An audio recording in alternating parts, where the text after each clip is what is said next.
When I left film school, I kind of made a list of all the different ideas that I thought might make a good film, and The Wrestler was just one of those ideas. I just thought, you know, they had made so many films about boxing, but no one had done a serious film about wrestling. Did a lot of research, you know, and visited a lot of the locations that, and a lot of the events that we wanted to capture, and then we just tried to populate the film with as many real people doing what they really do, as opposed to working strictly with actors.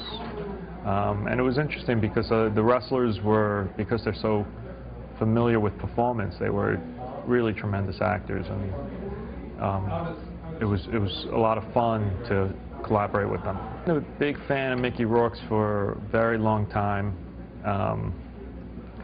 I've always wondered, you know, where he's been and why hasn't he been given opportunities to you know, really show and share his craft. And then I met with him, and he just seemed in a place in his life where he was ready to get back to work.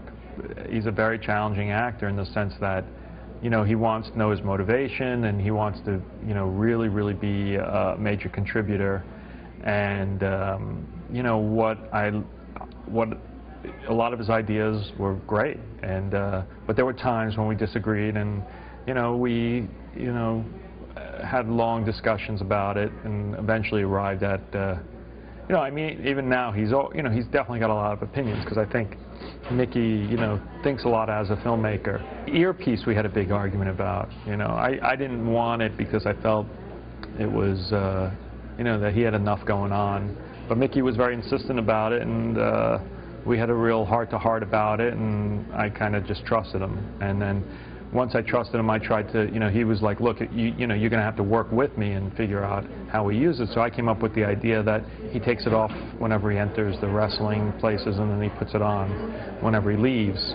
So it became kind of like an interesting tool for his character to use. I guess a month and a half ago, he was kind of a joke, but I think even in that joke, people really were intrigued by him. And I think that's what's coming out, is that he's a fascinating, original, you know, leading man. And that's why, you know, people like Axl Rose and Slash and Bruce Springsteen, you know, contributed to the movie, is because they wanted to be a part of anything that Mickey does. I'm happy he's happy with his work that he did in the film.